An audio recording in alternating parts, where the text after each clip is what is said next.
Hey there, it's Chris, and as you can see, we're in a little bit of a winter wonderland this week. I don't think this was in the forecast yesterday. It was supposed to be just a light dusting to nothing coming down.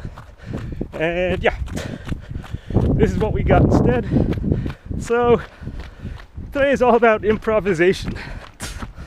And can't really always stick to the plans that we want to stick to. Sometimes we have to change things up. So I was hoping to finally get on the trails this week. I hope to finally get that started. Haven't done a single trail run yet. And looks like we got another wait. Looks like we need to wait another week for that one. Oh well. Is what it is. This is part and parcel of winter training. This happens. And the important thing then is just don't get upset if things happen. Just kind of go with the flow. That said, I'm still trying to do my 7-mile run right now. I'm just kind of getting started. And yeah, last week was the... Just want that car past real quick. Last week we got our 8-mile run in. That went well. So this week is the in-between. So I'm just doing a distance sort of 7 miles right now. And then next week, I'm going to bump it up to the 10-mile. Hopefully on a trail. That would be great. And hills, yeah. But no, we're still on the roads for a little while longer. Although that said, if you turn down with the snow on the ground here, it is at least giving the calves and the ankles a little more to work with than just being on the asphalt and the roadway itself. So, whoop. So we are getting a little more work that way, which is good. But it's one of those things will change from time to time. But that said, going back over last week, I said I had my one special run I wanted to do. My one birthday run, my age run. Big success.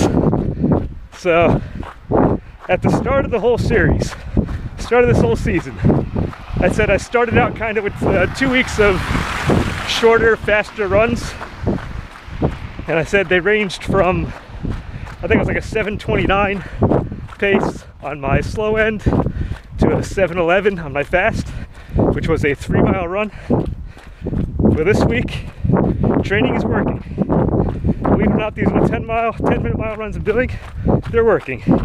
And it's 4.3 miles and 6:59 per mile. Can still do it. Not getting any slower from year to year. This is awesome. So I'm pumped. And yeah, doing these running slow to run fast does help pay off in the end. So big plus on that. But that said, 4.3 miles is over 15% of the miles I want to do this week. So everything else on the week has been the zone 2, including today's. Today's going to be entirely zone 2. And so will tomorrow's. Although tomorrow's going to be a little kind of 3-mile recovery run.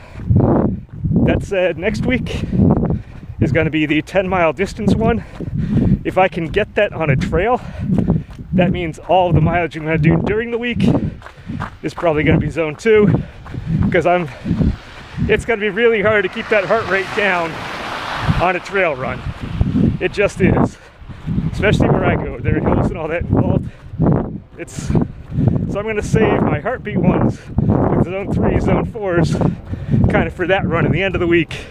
And everything else during the week will be this slow stuff that I'm doing right now. That said, if you had tried doing the suggested workout I gave last week, which was just kind of learning how your body works, learning how to get the most out of your speed workouts. So if you didn't watch last week's video, the goal is to have 2 kind of identical runs. Each one having about a mile and a half warm-up run, followed by like a 4 to 5 minute zone 4 speed event. Cool down for a few minutes, back and go back out for another 4 to 5 minute speed event, and finish with a zone 2. With the first workout in that group being done at zone 2 would be all the slow stuff. the warm-up being zone 2, the kind of cool off between the two speed events being zone 2, and the finish being zone 2, and the second run being zone 3, where your warm-up is zone 3, your cool down between the two runs is zone 3, and really the cool off in the end can be zone 2.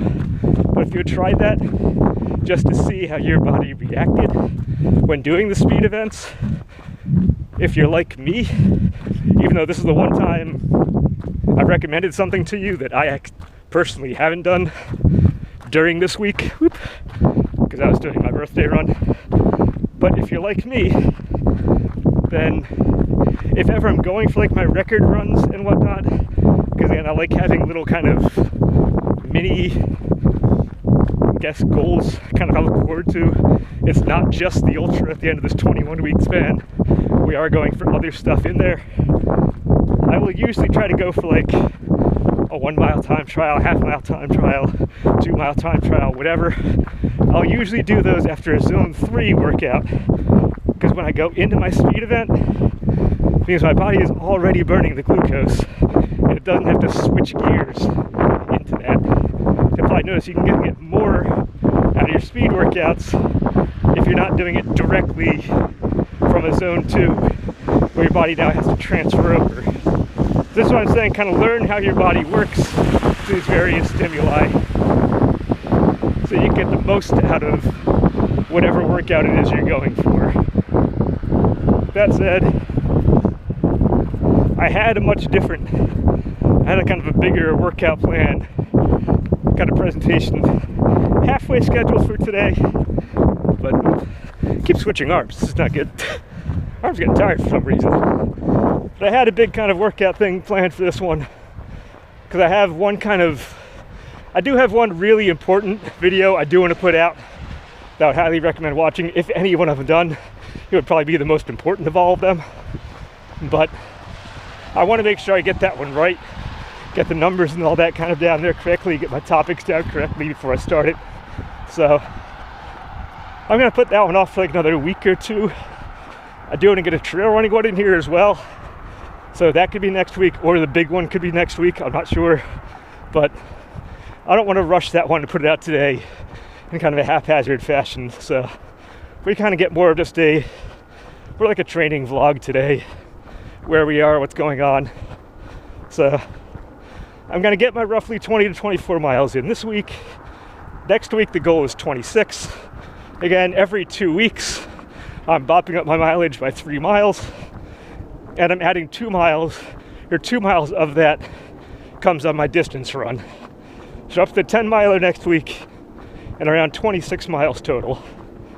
And if we keep doing this 3 weeks before the event, we'll be around 41 miles, with the largest being a 20 miler. And I'm gonna be honest, in the spirit of improvisation, my biggest run is not going to be 20 miles.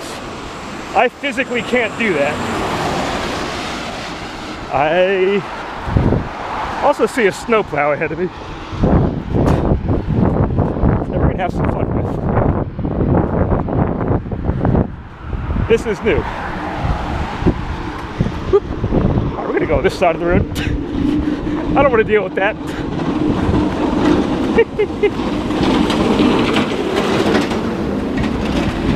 Yeah, so let me let all these cars pass, then I'll go over what's going on in the distance runs.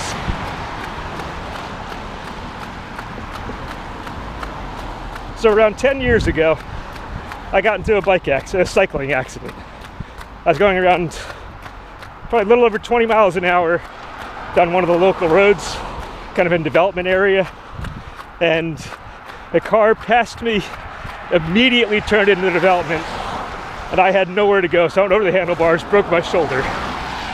So if I stay in a kind of static position, a static running position, a static biking position, a static kind of hiking position for anywhere from hour 20 on a good day, or actually hour 20 on a bad day, it's like 2 hours on a good day, my arm will it will start going numb. It'll fall asleep, and then ultimately it will screw up my entire blood flow, and I've come close to passing out before. So An obstacle course race at this distance I can do, so I'm always moving around, doing monkey bars, going over walls, all that. But I can't do much more than about a half marathon run safely. So this is why I'm pushing doing biking and stuff later on, because once you get to those half mile or half marathon runs, I need to start finding other ways of doing this. And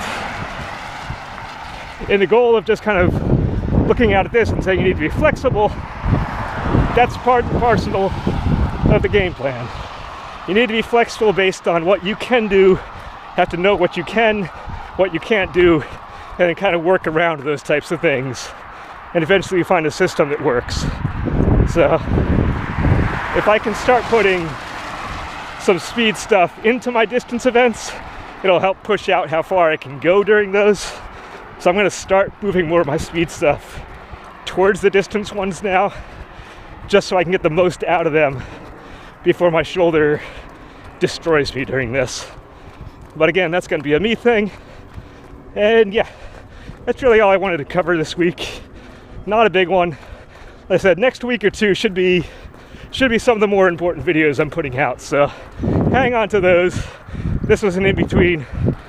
And I'm going to put my arm down here. So until next time, enjoy.